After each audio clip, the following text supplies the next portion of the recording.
सियावर रामचंद्र की जय, पवन सुत हनुमान की जय, उमापति महादेव की जय। 67वें सर्ग का शेष भाग। ओम त्वमेको रक्षसां लोके सत्यधर्माभिरक्षिता, नास्ति धर्माभिरक्षानां न व्यसनं तु कदाचनो, संतानार्थं त्वमेवैकः कुलस्यास भविष्यसि, राघवस्प्रसादात् त्वं रक्षसां राज्यमाप्स्यसि। प्रकृत्या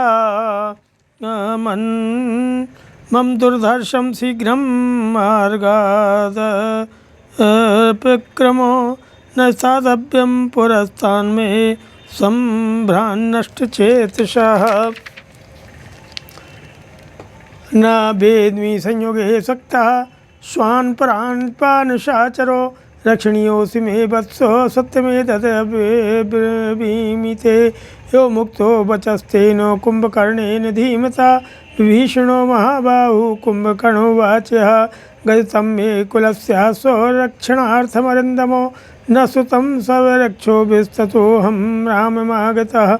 कृतं तु तन्महाभागो सुकृतं दुष्कृतं तुया, एवमुक्त्वा श्रुपूर्णाक्षो गदापाणिर्विभीषणः, एकान्तमाश्रितो भूत्वा चिन्तयामास संस्थितः। तब श्री रामचंद्र जी के लिए युद्ध करने के निमित्त गदा हाथ में लिए विभीषण उनके आगे आकर खड़े हो गए और उस युद्ध स्थल में भाई होकर भाई का सामना करने के लिए बड़े वेग से आगे बढ़े। विभीषण को सामने देखकर कुंभकर्ण ने इस प्रकार कहा कि हे वत्स, तुम भाई का स्नेह छोड़कर श्री रघुनाथ जी का प्रिय करो और रणभूमि में शीघ्र मेरे ऊपर गदा चलाओ। इस समय तुम छात्र धर्म में दृढ़ता पूर्वक स्थिर रहो। तुम जो श्री राम की शरण में आ गए, इससे तुमने हम लोगों का काम बना दिया। राक्षसों में एक तुम ही ऐसे हो जिसने इस जगत में सत्य और धर्म की रक्षा की है। जो धर्म में अनुरक्त रहते हैं उन्हें कभी कोई दुख नहीं भोगना पड़ता है। अब एकमात्र तुम ही इस कुल की संतान परंपरा को सुरक्षित रखने के लिए जीवित रहोगे। श्री रघुनाथ जी की कृपा से तुम्हें राक्षसों का राज्य प्राप्त होगा। दुर्जय वीर मेरी प्रकृति तो तुम परिचित ही हो, अतः शीघ्र मेरा रास्ता छोड़कर दूर हट जाओ।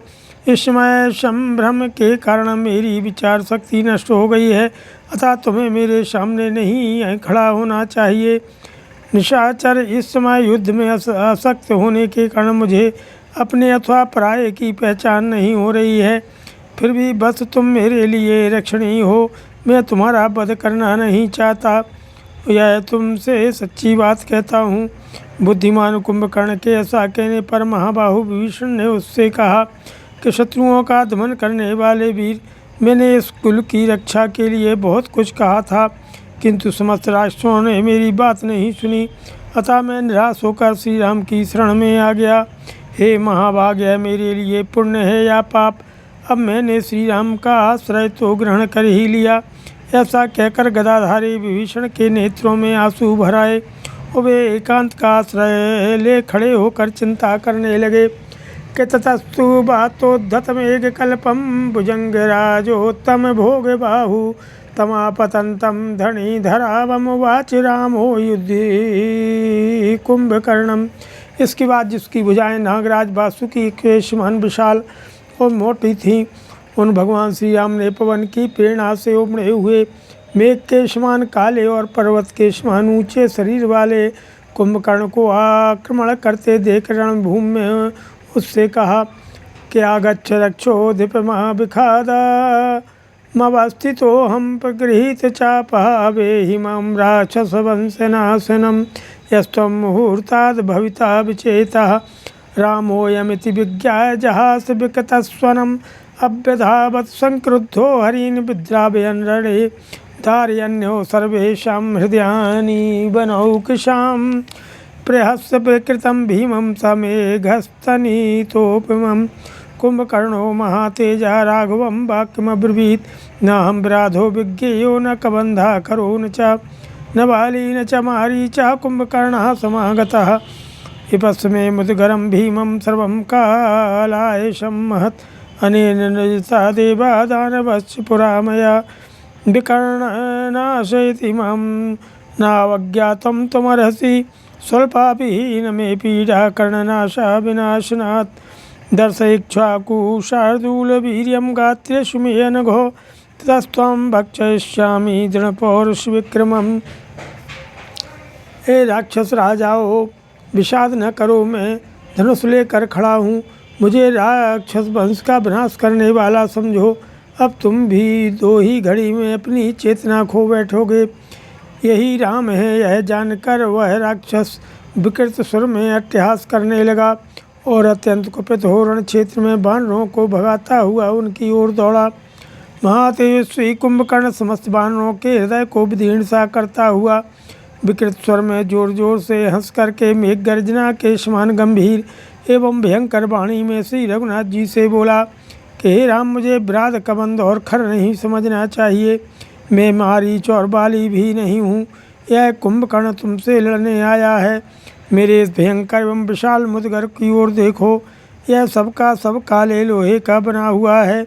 मुने पूर्व काल में इसी के द्वारा समस्त देवताओं दानवों को परास्त किया है। मेरे नाक कान नीचे से कट गए हैं। ऐसा समझकर तुम्हें मेरी अवहेलना नहीं करना चाहिए। इन दोनों अंगों के नष्ट होने से मुझे थोड़ी सी भी पीड़ा नहीं होती है। हे निष्पाप रघुनंदन, तुम इक्ष्वाकु वंश के वीर पुरुष हो, अतः मेरे अंगों पर अपना पराक्रम दिखाओ। तुम्हारे पौरुष एवं बल विक्रम को देख लेने के बाद ही मैं तुम्हें खाऊंगा। सकुंभकर्णस्य वचो निशम्यो रामः सपुंखान् विसर्ज्य बाणान् तैराहतो वज्र समप्रवेगै न चुक्षुभे न व्यथते सुरारिः। यही सायिकैः सालवरान्कृत्ता बाली हतो वानरपुङ्गवश्चो ते कुंभकर्णस्य तदा शरीरं वज्रोपमान् व्यथा व्यथयां प्रचक्रुः। सवारिधारायो शायकांस्तान् पिबन् शरीरेण महेन्द्र शत्रुः जघान रामस्य शरप्रवेगं व्याविध्यतं मुद्गरव्युग्रवेगं। ततस्तु रक्षा क्षतजानुलिप्तं वित्रासनं देवमहाचमूनां व्याधिविध्यतं मुद्गरमुग्रवेगं विद्रावयामाश्चमुं हरीणां वयव्यमादाय ततोपरास्त्रं रामः प्रचिक्षेपेन सहचरायो समुद्गरं तेन जहार बाहुं सकृत्य बाहुस्तुमलं ननादो। कुंभकर्ण की बात सुनकर के श्री राम ने उसके ऊपर सुंदर पंख वाले बहुत से बाण मारे। वज्र के समान वेग वाले उन बाणों की गहरी चोट खाने पर भी वह देवद्रोही राक्षस न तो क्षुब्ध हुआ न व्यथित हुआ। जिन बाणों से श्रेष्ठ साल वृक्ष काटे गए और वानरराज बाली का वध हुआ, वे ही वज्रोपम बाण उस समय कुंभकर्ण के शरीर को व्यथा न पहुँचा सके। देवराजेंद्र का शत्रु कुंभकर्ण जल की धारा के समान श्री राम की बाण वर्षा को अपने शरीर से पीने लगा और भयंकर वेगशाली मुदगर को चारों ओर से घुमा घुमा कर उनके बाणों के महान वेग को नष्ट करने लगा। इसके बाद वह राक्षस देवताओं की विशाल सेना को भयभीत करने वाले और खून से लिपटे हुए उस उग्र वेगशाली मुदगर को घुमा घुमा कर वानरों की वाहिनी को खदेड़ने लगा। यह देख भगवान श्री राम ने वायव्य नामक दूसरे अस्त्र का संधान करके उसे कुंभकर्ण पर चलाया और उसके द्वारा उस निशाचर की मुदगर सहित दाहिनी बाहें काट डाली। बाहें कट जाने पर वह राक्षस भयानक आवाज में चीत्कार करने लगा। शतस्य बाहुर्गिरिशृङ्गकल्पः समुद्गरो राघवाणकृतः पपाति तस्मिन् हरिराजस्य सैन्ये जघान तां वानरवाहिनीं च ते वानरा भग्नहतावशेखा पर्यन्तमाश्रित्य तदा विखन्ना प्रपीडिताङ्गादसु सुघोरम्।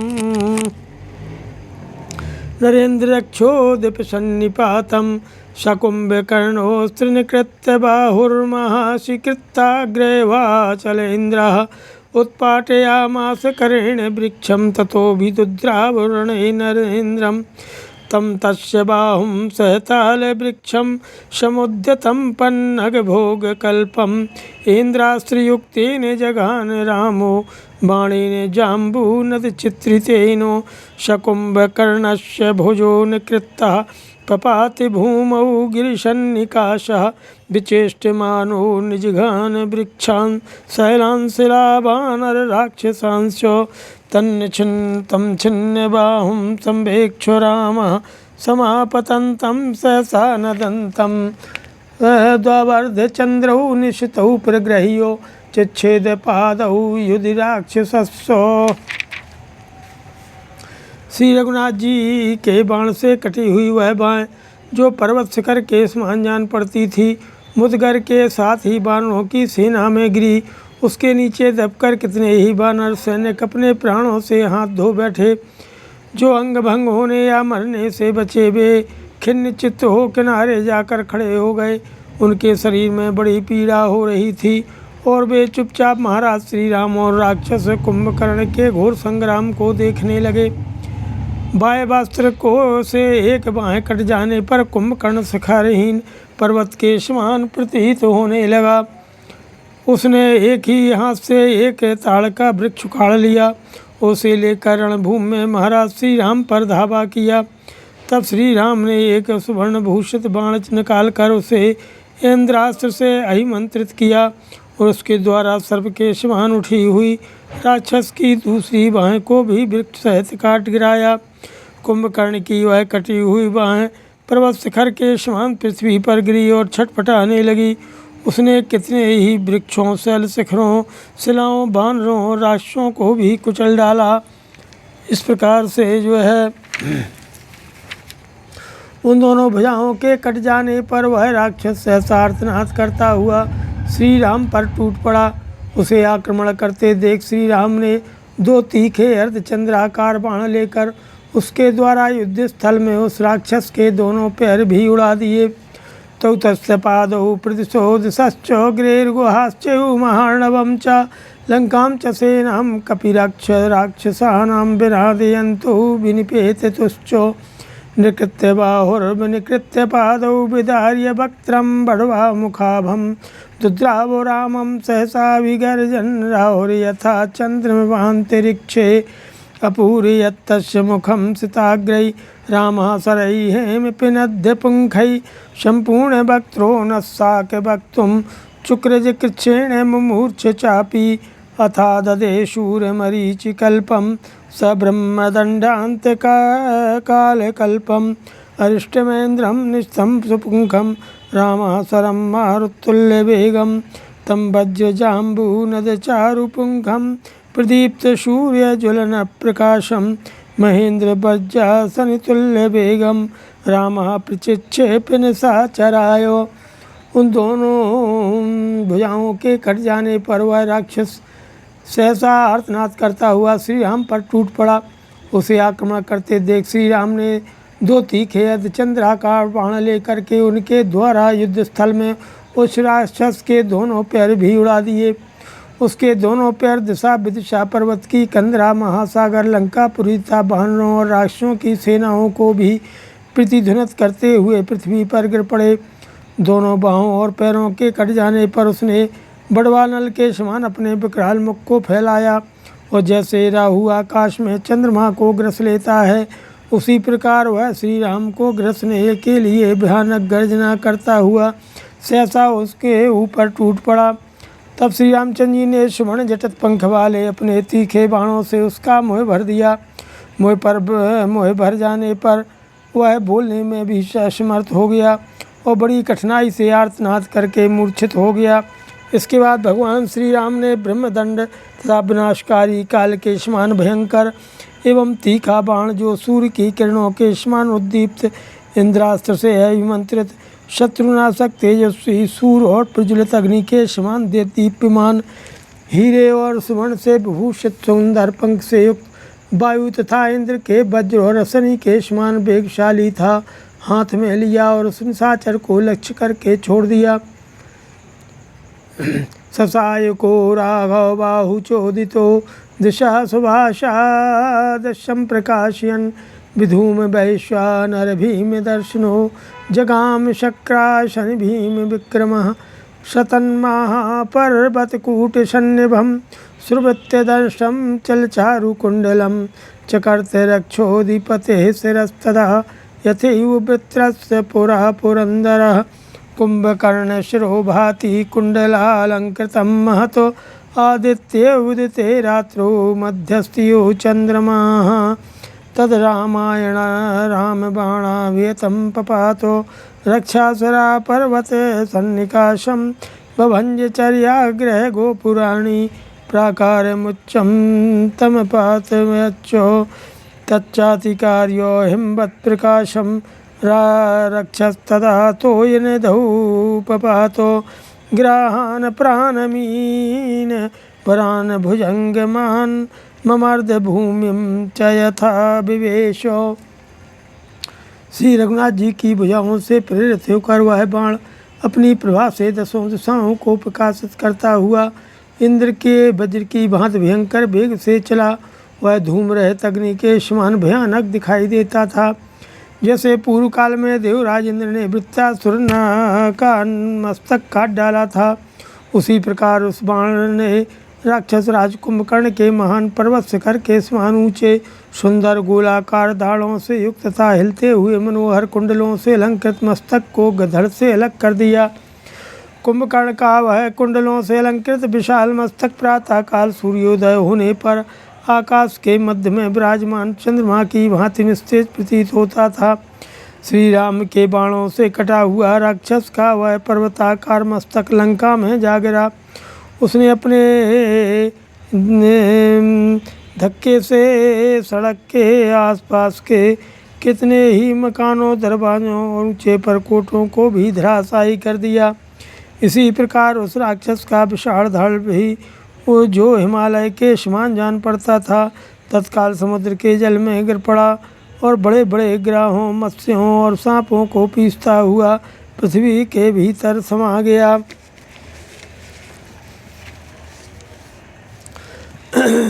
तस्मिन् हते ब्राह्मण देव शत्रौ महाबले संपत्ति संयति कुंभकर्णे चचाल भूर्भूमिधराश्च सर्वे हर्षाच देवास्तुमलं प्रवेदुः ततस्तु देवर्षि महर्षि पन्नगा सुराश्च भूतानि सुपर्णगुह्यका सपक्ष गंधर्वगणा समभोगता प्रहर्षिता राम पराक्रमेण ततस्तु ते तस्य वधेन भूरिणा मनस्विनो नैरतिराजबान्धवा विनेदुरुच्चैर्यव्यतितारगोत्तमं हरिं समीक्षौ यथा मतंगजाः।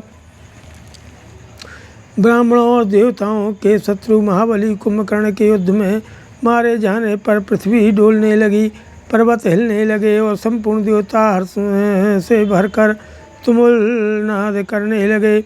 उस समय आकाश में खड़े हुए देवर्षि, महर्षि, सर्प देवता, भूतगण, गरुण, गुह्यक, यक्ष और गंधर्वगण श्री राम का पराक्रम देखकर बहुत प्रसन्न हुए और कुंभकर्ण के महान वध से राक्षस राज रावण के मनस्वी बंधुओं को बड़ा दुख हुआ।